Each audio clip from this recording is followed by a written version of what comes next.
બનાસકાંઠા જિલ્લાના ઈડર તાલુકાના વડિયાવીર ખાતે આરએસએસના શતાબ્દી વર્ષ નિમિત્તે વિશ્વ હિન્દુ પરિષદ પ્રેરિત સનાતન ધર્મસભાનું આયોજન કરવામાં આવ્યું અને આ ધર્મસભામાં દેશભરમાંથી આવેલા સાધુ સંતોએ હાજરી આપી. કાશી અને વિદર્ભથી પણ ઉપસ્થિત સંતોએ આશીર્વચન સાથે સનાતન ધર્મ સંસ્કૃતિ હિન્દુ જીવન મૂલ્યો પ્રવચન આપ્યું હતું. આ અંગે અને ધર્મસભામાં પશ્ચિમી સંસ્કૃતિના વધતા પ્રભાવ, પાડોશી દેશોમાં હિન્દુ પરિવારોની સ્થિતિ તેમજ ધર્માંતરણ અંગે ચિંતા વ્યક્ત કરી છે. સાથે જ હિન્દુ સમાજમાં સમરસતા, નૈતિક મૂલ્યો, આદર્શ કુટુંબ વ્યવસ્થા પુનઃસ્થાપિત કરવા માટે જાગૃતિ લાવવાનો સંદેશ આપ્યો. यह कार्यक्रम सनातन धर्म सभा है. इसके साथ साथ में संघ के जो 100 वर्ष पूर्ण हो रहे हैं उसको भी निमित्त इस कार्यक्रम के लिए बनाया गया है. लोगों को जागृत करने के लिए, लोगों का प्रबोधन करने के लिए सभा रखी गई है. कुटुंब प्रबोधन है, स्व का स्वाभिमान है, सामाजिक समरसता है, अच्छे नागरिक के कर्तव्य है, ऐसे तमाम बातों पर यहाँ पर चर्चा होने वाली है. सनातन धर्म सभा और 14वां पाठ उत्सव माता जी का और 100 वर्ष राष्ट्रीय स्वयंसेवक संघ तो 100 वर्ष पूरा हो गया है. ये कार्यक्रम है और इस कार्यक्रम में ऐसे महापुरुष जैसे कि डॉक्टर हेगड़ेवार जी जिन्होंने 100 वर्ष पहला इस देश के लिए विचार किया. अंबाजी माताजी नो 14मो पाटोत्सव है. साथे साथे राष्ट्रीय स्वयंसेवक संघना शताब्दी वर्ष चाली रह्युं छे. समग्र देश में आ कार्यक्रम उजवाई रह्यो छे. समाज सुधारणा माटे पंच परिवर्तनना कार्यक्रमों पण देशभर में थई रह्या छे.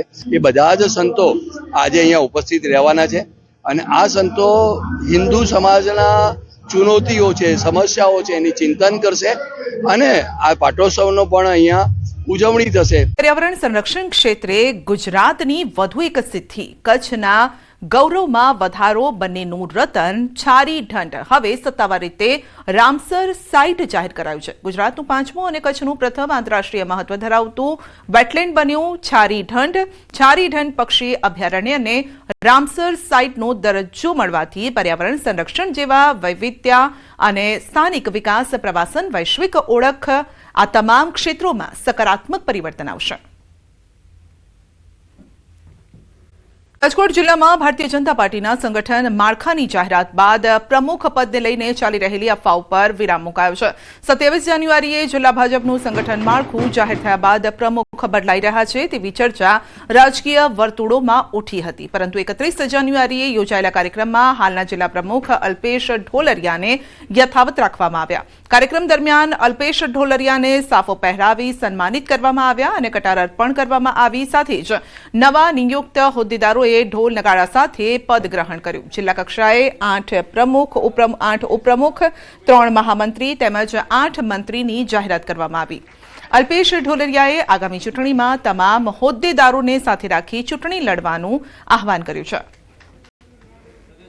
જે મુઠ્ઠીની તાકાત હોય એમ અમે બધા જ હોદ્દેદારો એક બની સમગ્ર રાજકોટ જિલ્લાના ભારતીય જનતા પાર્ટીના કાર્યકર્તાઓ એક બની આગામી ચૂંટણીના મેદાનમાં ઉતરશું અને અમારા માટે તાલુકા પંચાયત, જિલ્લા પંચાયત ચૂંટણી એ મોટી વાત અમને દેખાતી નથી.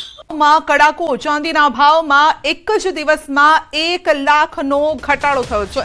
1 કિલો ચાંદીનો ભાવ 2.90 લાખ થયો છે. 1 તોલા સોનાનો ભાવ 1.55 લાખ થયો છે.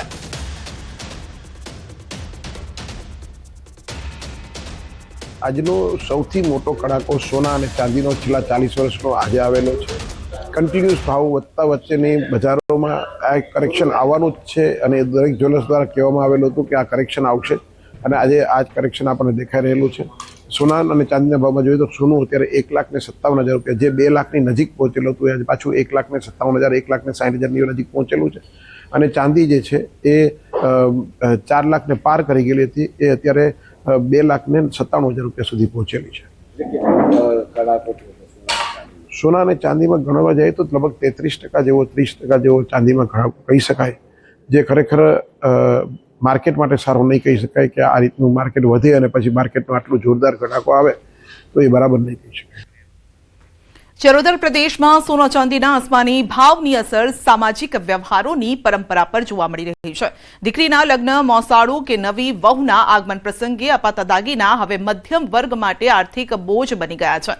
બીજી તરફ મોંઘવારીની આ અસર આણંદના જ્વેલરી બજાર પર પણ જોવા મળી છે. દુકાનો પર ગ્રાહકોનો અભાવ છે અને વેપારીઓ ચિંતામાં છે.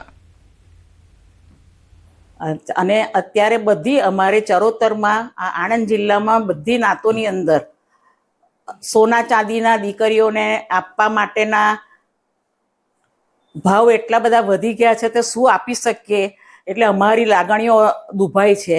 મોસારું કરવું હોય, ભાણીને આપવાનું, બહેનોને ઘેર પ્રસંગ હોય આપવો હોય, પણ આપી શકતા નથી, એટલું મોંઘું થઈ ગયું છે. ત્યાં અત્યારે અમારામાં એવો રિવાજ છે કે દીકરીના જ્યારે મેરેજ કરવામાં આવે કે ઘરે કોઈ વહુ આવે મેરેજ થઈને અને કે બેનને ત્યાં મોસાળું ભરવાનું થાય ત્યારે અમારે ત્યાં સોના ચાંદી આપવાનો રિવાજ હોય છે અને એ અમારે આપવું એ ખૂબ જ ગૌરવની વાત છે કે અમે દીકરીઓને સોના ચાંદી આપીએ છીએ. પરંતુ અત્યારે આ ભાવના લીધે અમારી એક ગૌરવ, અમારી જે અપેક્ષા હતી કે અમે દીકરીઓને આટલું સોનું ચાંદી આપી શકીએ, પણ એ બધું જ અત્યારે આ ભાવના લીધે ખૂબ જ દુઃખ થાય છે કે હવે અમે આપી નથી શકતા. બધા જ વેપારીઓ અત્યારે એકદમ નૈવત ધંધાથી શાંતિથી બેઠેલા છે. કારણ કે સોનું ચાંદી એ ખરેખર કોઈ મોજશોખની વસ્તુ નથી, એ સ્ત્રીધન તરીકે આજે યુગોથી, વર્ષોથી, અને એમાં એકચ્યુઅલી આપણા હિન્દુ રીત રિવાજ મુજબ આપણા ભારત દેશમાં તો ખાસ, અને એમાં ચરોતર એટલે એક NRI નું પંથક ગણાય કે જ્યાં બધા દૂર દૂરથી અહીંયા આગળ ખરીદી કરવા આવતા હોય.